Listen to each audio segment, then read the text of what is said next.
Si les pays africains n'ont pas assez d'argent, pourquoi n'impriment-ils pas juste plus de billets comme le font d'autres pays? Ce serait trop simple, parce que pour ça, il faudrait déjà qu'ils aient des économies qui le leur permettent.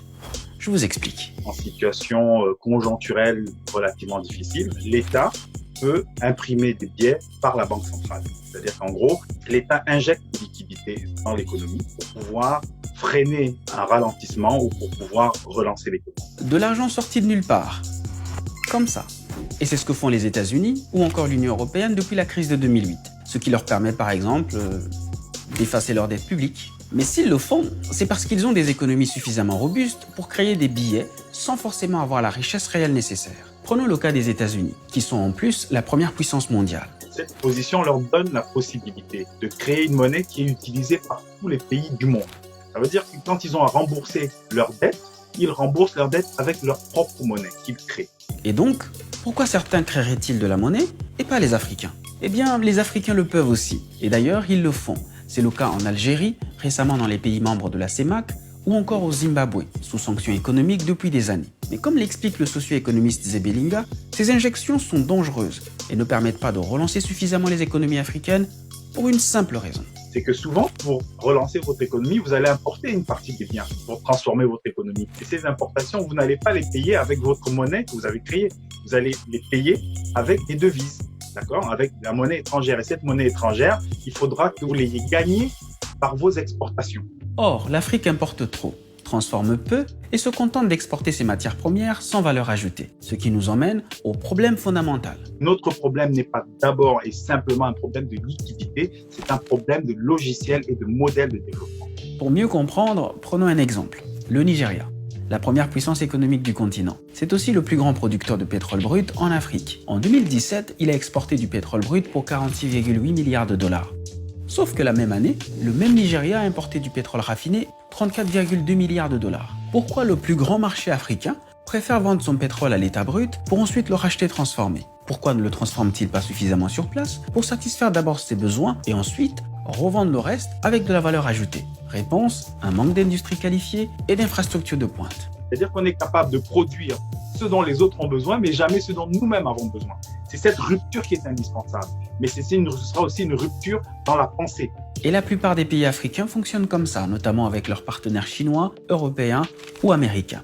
Leurs économies locales ne seraient même pas capables d'absorber trop de liquidités. Et ça pourrait faire augmenter les prix de manière catastrophique. On a des économies dont la valeur ajoutée manufacturière, en gros le niveau d'industrialisation, est très faible. Ça veut dire que si on injecte aujourd'hui beaucoup d'argent, ça ne va pas forcément entraîner une augmentation de la production. Ça va simplement faire un afflux de consommation jusqu'à ce qu'il n'y ait plus assez de produits et donc ça risque de faire de l'inflation.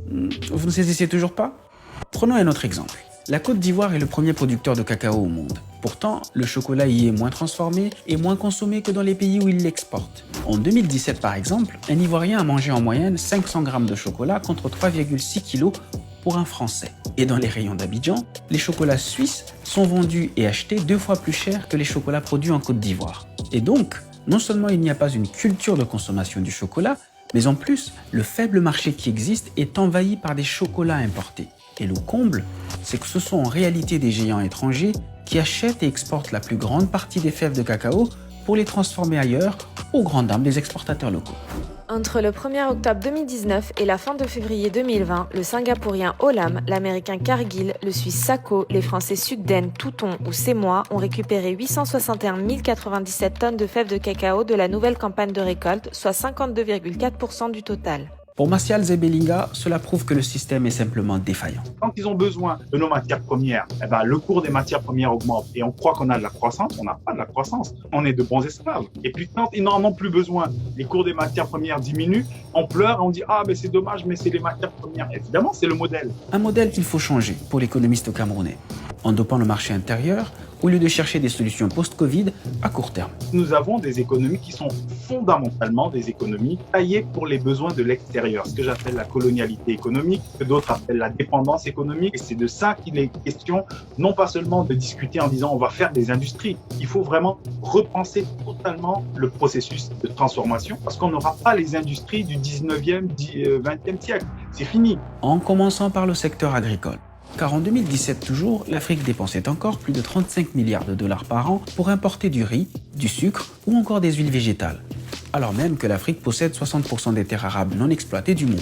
Une mine d'or, selon la Banque africaine de développement. Ces 35 milliards de dollars devraient être conservés sur le continent africain.